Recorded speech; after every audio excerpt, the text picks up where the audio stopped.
아버지가 죽은 날 엄마는 제사를 거부했다. 25 달력에 같은 칸이 우리 가족을 30해 동안 갈라놨다. 장례식장 3일째 밤 복도에는 국화향이 탁하게 내려앉아 있었다.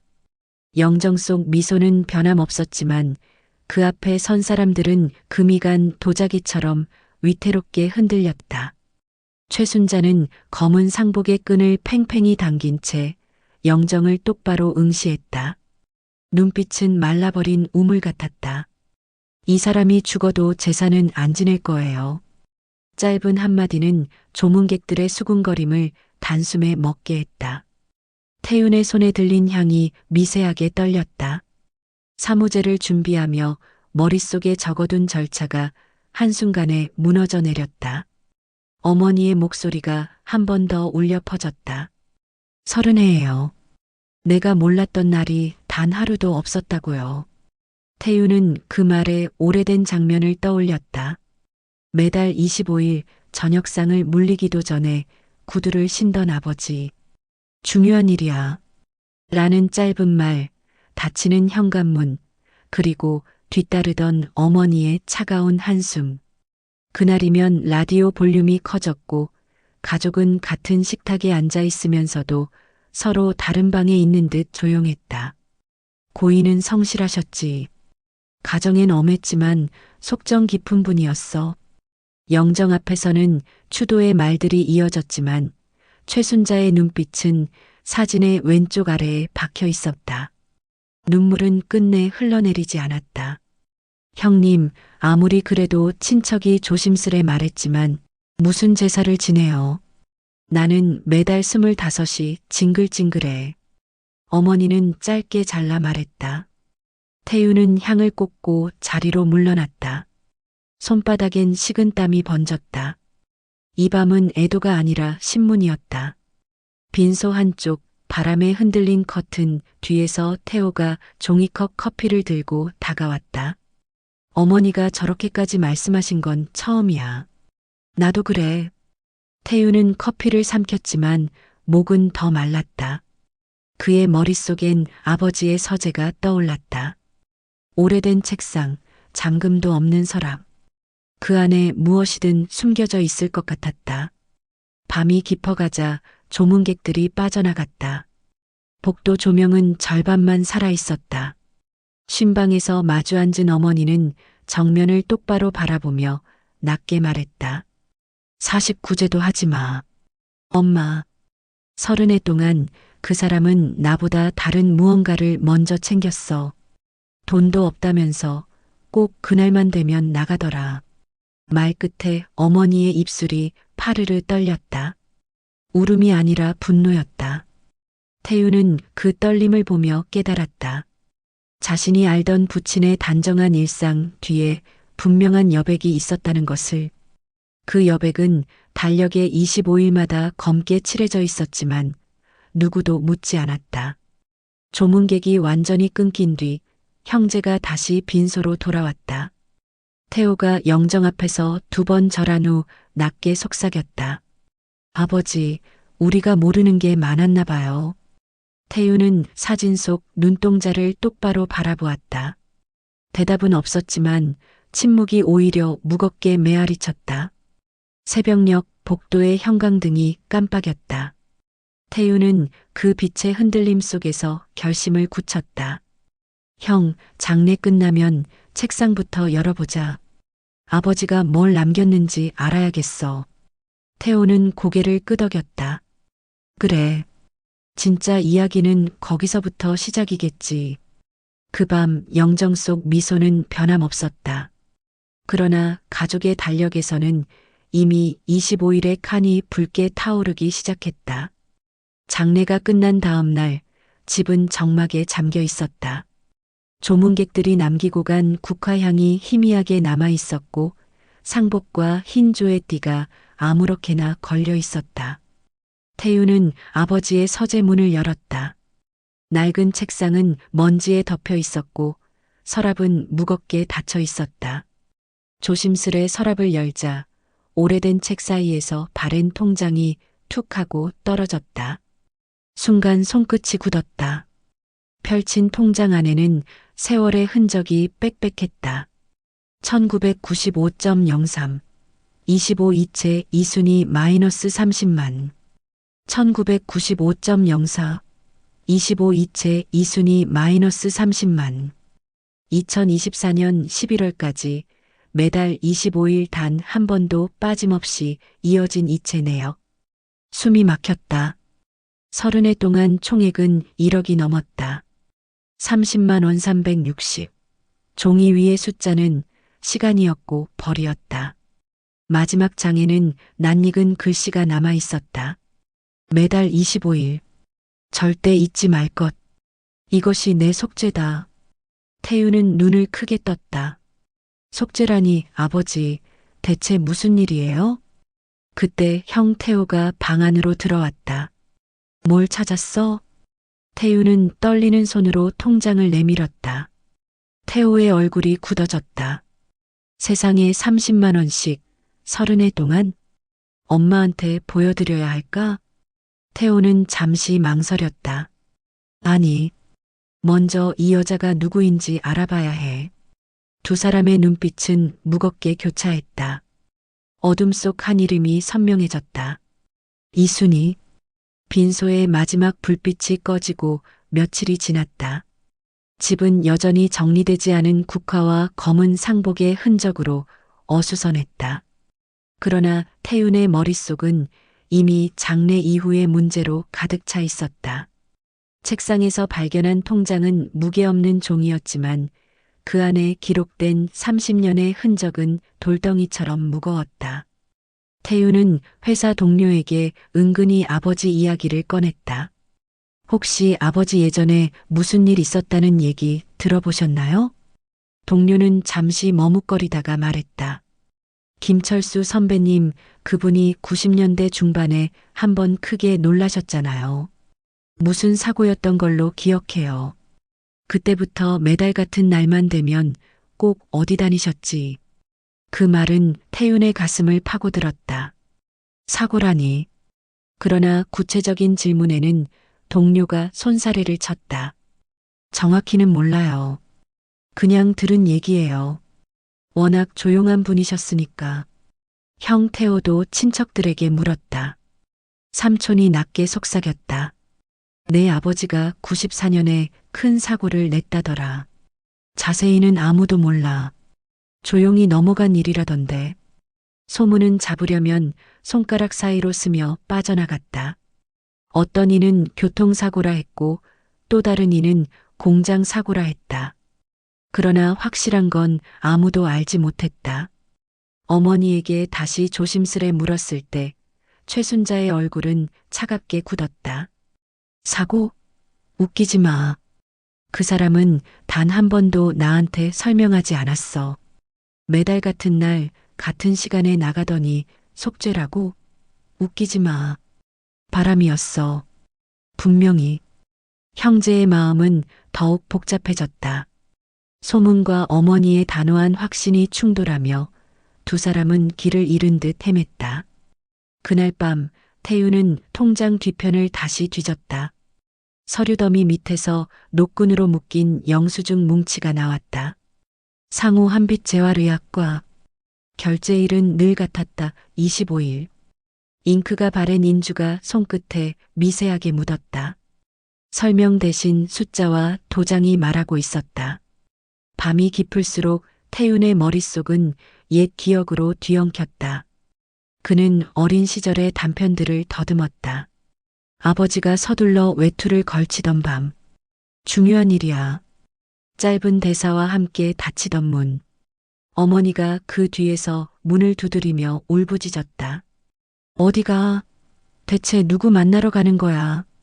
태윤은 문틈으로 본 아버지의 뒷모습을 아직도 기억했다. 한 번은 아버지가 눈물을 훔치며 돌아왔고 한 번은 피 묻은 손수건을 들고 있었다. 하지만 어린 눈으로는 그게 무엇 때문이었는지 알 수 없었다. 형 태호는 다른 기억을 꺼냈다. 어느 날은 아버지가 내 이름을 부르다가 갑자기 울먹였어. 태윤아, 내가 나중에 알게 되면 하다가 그냥 그만두셨지. 어머니와의 싸움도 매달 반복됐다. 젊은 날의 어머니는 울음보다는 분노가 앞섰다.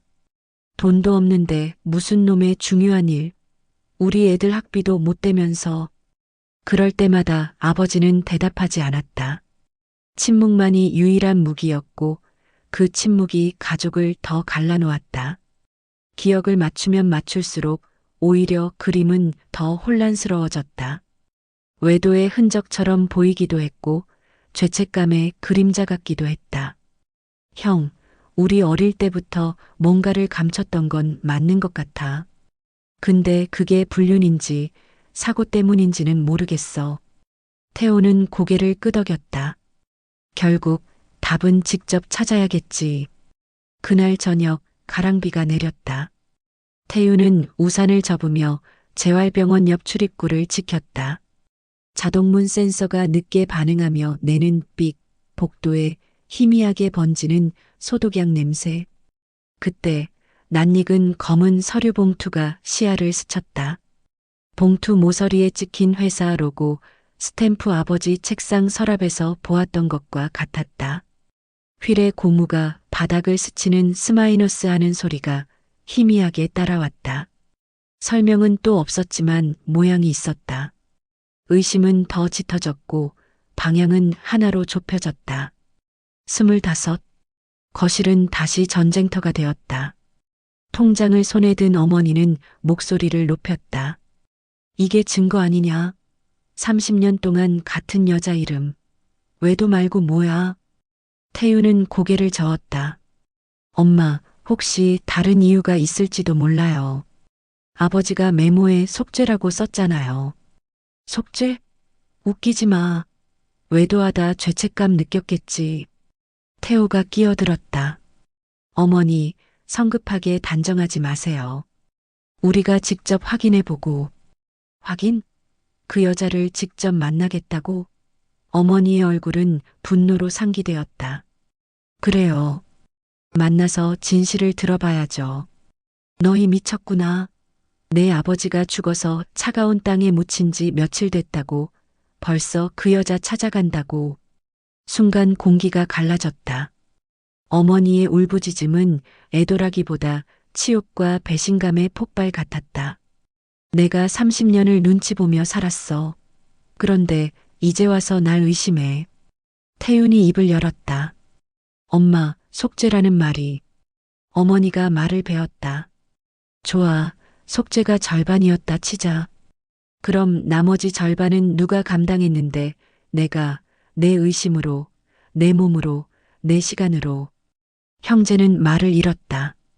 어머니의 숨이 가빠졌다. 태호가 낮게 말했다. 그래서 저희가 확인하겠다는 거예요. 엄마를 부정하려는 게 아니라 엄마가 견뎌온 절반을 헛수고로 만들지 않기 위해서요. 잠시 침묵. 어머니는 창밖을 보다가 고개를 천천히 돌렸다. 조건이 있어. 둘이 같이 가. 그 자리에서 결론 내리지 마. 그리고 나한테 거짓말하지 마. 듣고 온 그대로 말해. 알겠어요. 마지막으로 그 여자가 내 아버지를 사랑했다고 말하면 그건 말하지 마. 태윤이 한 박자 늦게 대답했다. 그런 말 없을 거예요. 갈라진 지방 공기 위로 벽식의 초침이 지나갔다. 방향은 정해졌다. 25, 이순희, 그리고 속죄. 달력의 극한이 더 선명해졌다. 수소문 끝에 두 형제는 허름한 3층 연립 앞에 섰다. 주소는 303호 이순희. 좁은 골목 끝 오래된 건물의 계단에는 금간 타일이 드러나 있었고 문 앞에는 작은 경사로가 놓여 있었다. 바퀴가 지나간 듯 반짝이는 흔적이 눈에 띄었다. 휠체어 태호가 낮게 속삭였다. 조용히 해. 태유는 손에 쥔 쪽지를 다시 확인하고 초인종을 눌렀다. 집안이 숨을 참았다. 그러나 끝내 아무 기척도 없었다. 옆집에서 머리를 말리던 여인이 문을 열었다. 누구 찾으세요? 303호 이순희 씨를요. 여인은 잠시 그들을 훑어보더니 경사로를 가리켰다. 조용히 사는 분들이에요. 가끔 중년 남자가 봉투를 들고 오곤 했죠. 날짜도 늘 같았던 것 같은데 25? 그 말이 끝나자 안쪽에서 아주 미세한 소리가 났다. 바닥을 긁는 바퀴의 마찰음. 태유는 문 앞으로 다가가 목소리를 낮췄다. 이순희 씨? 김철수 선생님 아들입니다. 진실을 듣고 싶습니다. 짧은 침묵 뒤 갈라진 목소리가 문 너머에서 흘러나왔다. 오늘은 안 됩니다. 준비가 필요해요. 25일에 오세요. 늘 그랬듯이. 곧 문은 다시 잠겼다. 형제는 계단을 내려오며 발걸음을 멈췄다. 발매트 아래서 작은 봉투가 발견됐다. 겉면엔 굵은 글씨. 25일. 안은 비어 있었지만 접힌 자국이 깊게 남아 있었다. 모든 게 25일이군. 태호가 중얼거렸다. 그때 태윤의 휴대폰에 알 수 없는 번호가 도착했다. 25일 오후 6시. 혼자 오세요. 이어진 한 문장. 당신 아버지는 나쁜 사람이면서 좋은 사람이었어요. 태윤은 화면을 오래 바라보다 천천히 주머니에 넣었다. 그의 귓속에는 오직 하나의 숫자만 맴돌았다. 25. 복도 끝 CCTV의 붉은 점이 미세하게 떨렸다. 인터폰 스피커가 한번 찍-하고 죽었다. 경비의 말이 뒤늦게 귓속을 긁었다. 낯선 차들이 자주 서요. 여기는 누군가에게 아직도 위험한 주소였다. 25일 저녁 골목은 싸늘하게 식어 있었다. 태유는 형과 함께 연립 앞에 섰다. 이번에는 오래 기다리지 않아도 됐다. 안에서 바퀴가 바닥을 긁는 소리가 점점 가까워졌고 이윽고 문이 반쯤 열렸다. 흰 머리칼의 여인이 나타났다. 이순이었다. 그녀 옆에는 휠체어에 앉은 남자가 있었다. 굳어진 하반신, 날카로운 턱선. 그는 민준이었다. 왔군요. 이순이의 목소리는 담담했지만 무겁게 내려앉아 있었다. 태유는 긴장된 숨을 삼켰다. 저희는 아버지와 어떤 관계였는지 알고 싶습니다. 이순이는 눈을 감았다가 떴다. 사람들은 늘 바람이라 했죠. 아내를 두고 여자를 만났다고. 하지만 그게 전부가 아닙니다. 태호가 조심스럽게 끼어들었다. 그럼 왜 30년이나 돈을? 민준이 휘를 굴리며 앞으로 나섰다. 목소리는 또렷했다. 그분은 우리를 버티게 한 사람이었습니다.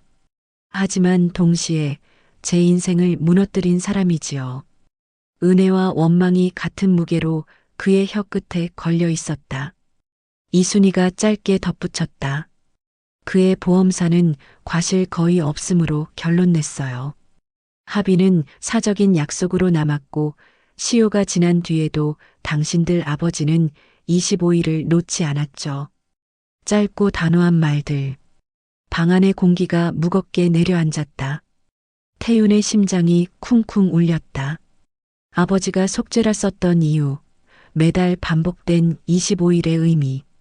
그러나 진실은 아직 닫힌 문 안에 절반만 드러난 상태였다. 이순이가 고개를 숙이며 낮게 말했다. 1994년 그날 이야기를 해야겠군요. 당신들 아버지가 왜 25일을 잊지 못했는지. 하지만 그 이야기는 당신들 어머니도 함께 있어야 합니다. 형제는 숨을 죽였다. 그러나 이순이의 눈빛은 다시 닫혔다. 오늘은 여기까지입니다. 남은 건 당신들이 들을 준비가 되었을 때. 문은 서서히 닫혔다. 남은 것은 미완의 진실과 무거운 공기였다. 태유는 형을 바라봤다. 두 사람의 가슴 속에는 같은 단어가 울리고 있었다. 속죄? 비 오는 날 바퀴가 지늘게 박히면 세상이 멈춘다. 나는 그날 이후 늘 멈추는 쪽의 사람이었다. 그런데 한 남자가 매달 같은 시간, 같은 봉투를 들고 왔다. 그의 눈은 나를 피해 위를 봤다. 죄책감의 눈높이는 늘 하늘에 있다. 미워했고 동시에 버티게 된 것도 사실이다. 나를 망가뜨린 사람이 나를 살아있게 했다. 방 안은 숨조차 무겁게 내쉴 수 없을 만큼 고요했다. 오래된 벽지의 꽃무늬가 어둠 속에 얼룩처럼 번져 있었다. 이순이는 눈을 내리깔고 오래 묵은 기억을 꺼내듯 입을 열었다. 1994년 봄 비가 쏟아지던 날이었어요. 민준이가 도로로 뛰어들었고 브레이크는 늦었죠. 운전석에 있던 건 당신들 아버지였습니다. 짧고도 날카로운 말은 방안을 가르며 두 형제의 폐부를 찔렀다. 태유는 숨이 턱 막혔고 태호는 얼어붙은 듯 서 있었다. 아버지가 민준 씨를. 이순이는 고개를 숙였다.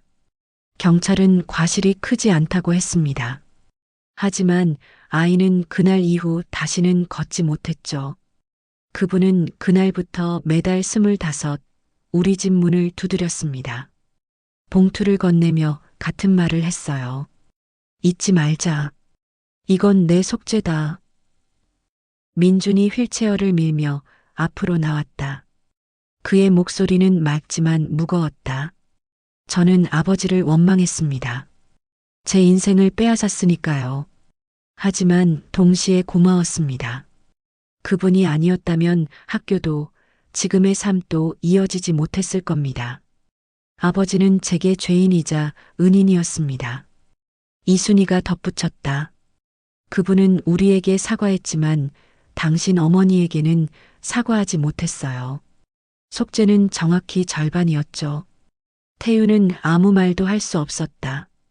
통장 속 숫자들이 이제는 단순한 이체 내역이 아니라 죄책감의 무게이자 책임의 기록으로 다가왔다. 집으로 돌아왔을 때 어머니는 눈빛을 날카롭게 세웠다. 그래, 뭐래?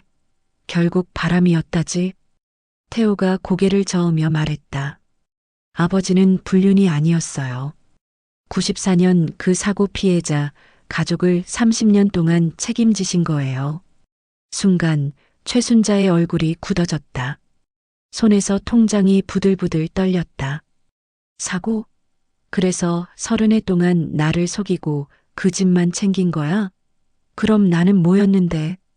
엄마 태윤이 조심스럽게 다가서려 했지만 어머니의 목소리가 폭발하듯 치솟았다. 나는 30해 동안 바람났다고 의심하며 살았어. 동네 눈총을 버티며 속으로 썩어가며 혼자 원망했어. 그런데 이제 와서 사고였다고? 속죄였다고? 태호가 낮게 말했다. 아버지는 죄책감을 끝까지 짊어지신 거예요. 죄책감? 어머니의 눈이 번뜩였다. 죄책감이면 나한테 한마디라도 했어야지. 나는 그 사람의 아내였어. 그런데 단 한 번도 말 안 하고 나를 바보로 만들었어. 그게 책임이야? 그게 가족이야.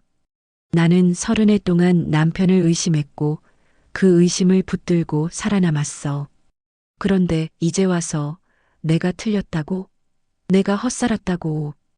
벽식의 초침이 3번 움직일 동안 누구도 말을 잇지 못했다. 태유는 더 이상 참지 못하고 무릎을 꿇었다. 엄마, 우리도 받아들이기 힘들었어요. 하지만 아버지는 다른 선택을 못한 것 같아요. 매달 봉투를 들고 죄책감을 의식처럼 살아낸 거예요. 그게 아버지 방식의 속죄였던 거죠. 태호도 어머니 곁에 앉았다.